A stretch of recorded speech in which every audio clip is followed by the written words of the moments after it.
Senator Pia Cayetano to commend the Philippine men's national volleyball team, the Alas Filipinas. Senator Pia Cayetano is recognized.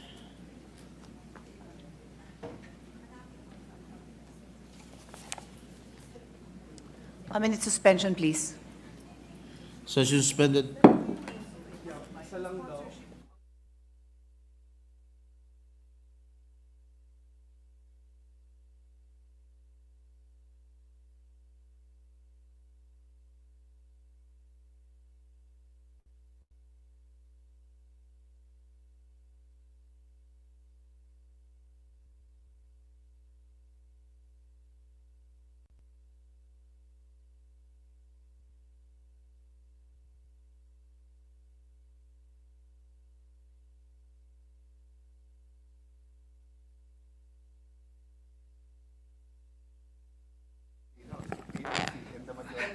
Mr. President, may we recognize again Senator Session- Pia Cayetano. Session resumed, Mr. Session President. is resumed.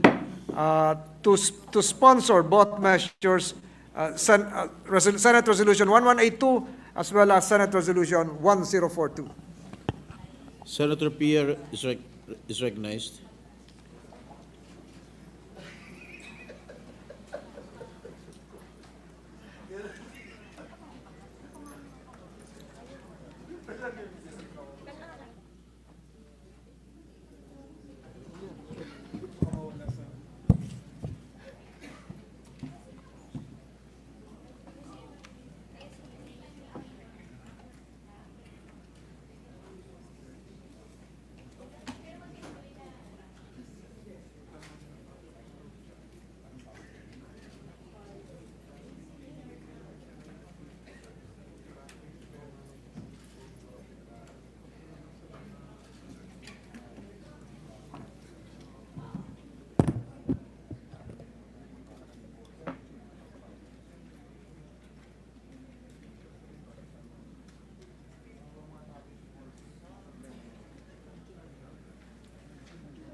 Mr. President, there are actually two resolutions.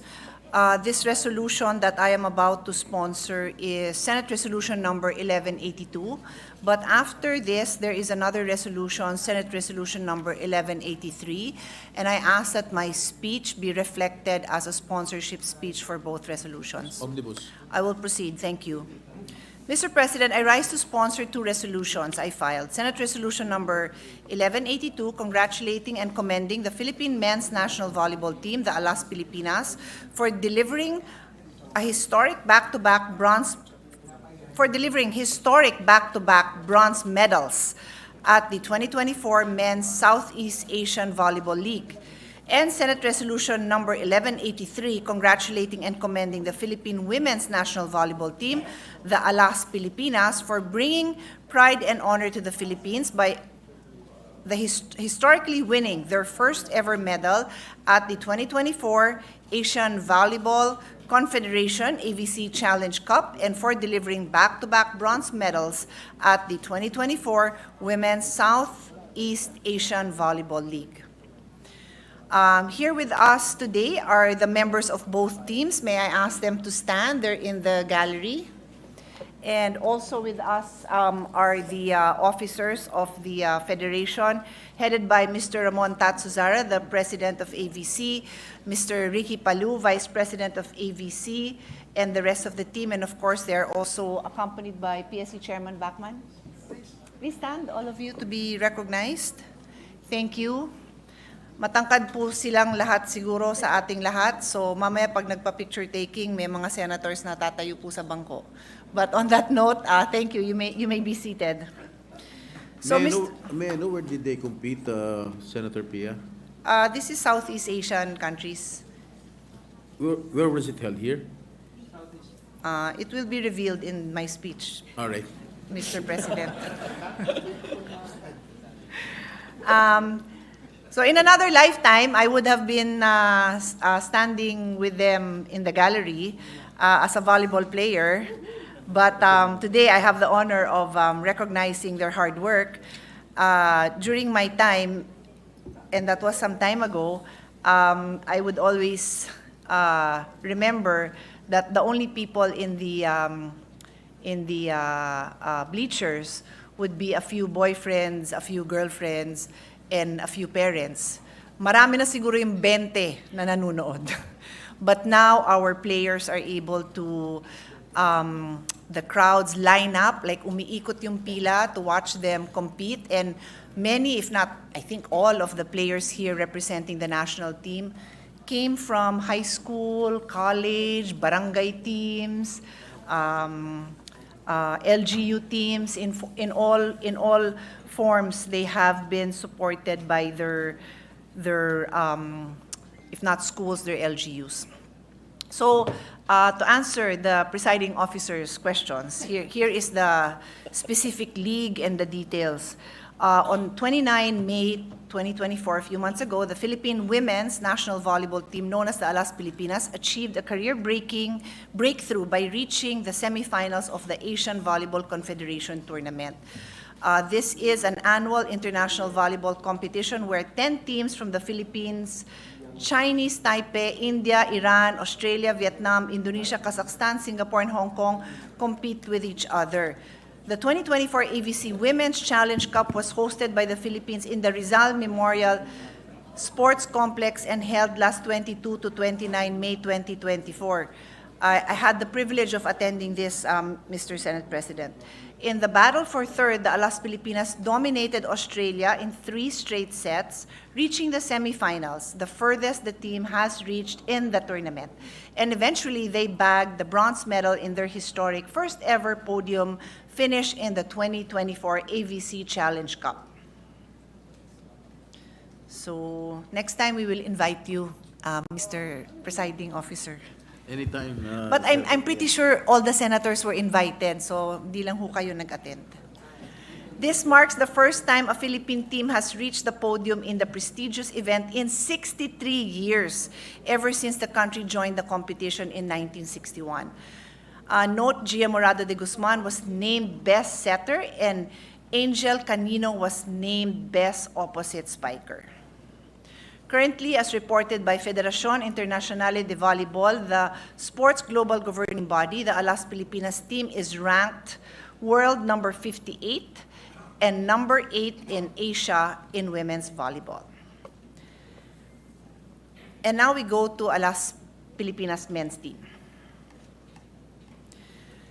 Meanwhile, on the 18th of August of this year, the Philippine men's national volleyball team, known as the Alas Pilipinas, gallantly secured a bronze medal in the first leg of the CFV League in Manila. This marks the team's historic first ever podium finish since joining the regional tournament last year.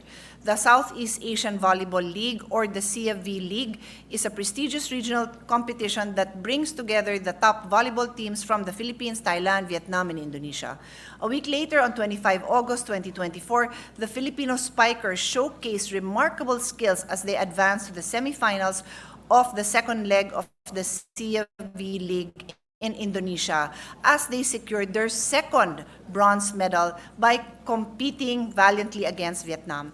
As of 27 May 2024, as reported by Federación Internacional de Volleyball, the Alas Pilipinas team is ranked world number 64 and number 15 in Asia in men's volleyball. Both the men's and women's Philippine team reached the regional podium and delivered back-to-back bronze medals in all combined legs of the 2024 CFV League tournament, marking a historic first for the national team. Mr. President, I would just like to point out that this achievement and the fact that these players represent the youth, represent our future, are very much related to our sustainable goals. Sustainable Development Goal number 3, ensuring healthy lives and promoting well-being for all.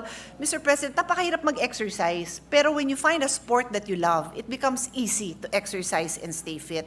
That's why I truly believe that the volleyball players are an inspiration because halos lahat naman ng barangay may volleyball court at basketball court. So madali hong salihan ng larong yan. SDG 4 ensures inclusive and equitable quality education and promote lifelong learning opportunities for all. Being an athlete provides scholarships and gives better opportunities for our youth. SDG 5, achieving gender equality and empowerment of women and girls. The women in our country have been acknowledged for the role that they play in the home and outside of the home, and only, I would say, in maybe the last generation have women in sports been recognized. SDG 11, Sustainable Cities and Communities, ang masayang barangay yung panahon ng Miss Sports. Yan ho talaga ang katotohanan, and that is why this is intrinsically related to the happiness of the people.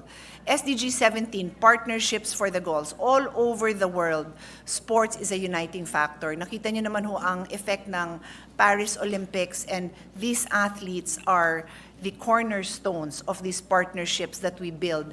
We can really address differences through sports, Mr. President. So to conclude, I cannot help but always add a personal angle. As a former student athlete and as a national athlete, I believe that sports can change and transform lives and communities. We've asked these athletes to be here present today so that they know that many of us are big supporters of the budget of sports in the Philippines. I need them to know and understand that we believe that sports is one of the pillars for development of our country.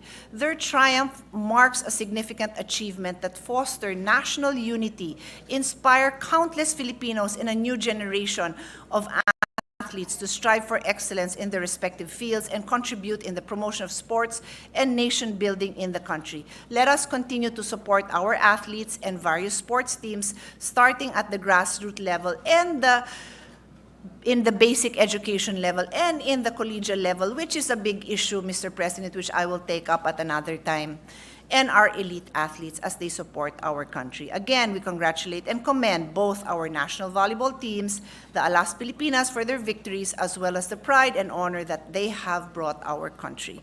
Thank you, Mr. President. Majority Floor Leader. Mr. President, Senator J.B. Ejercito is seeking the floor. Senator Ejercito is recognized, and you may proceed, sir. Thank you, Mr. President. I'd like to associate also with the speech of our distinguished resident athlete, Senator Pia Cayetano. Mr. President, I had the pleasure of witnessing how volleyball grew through the years.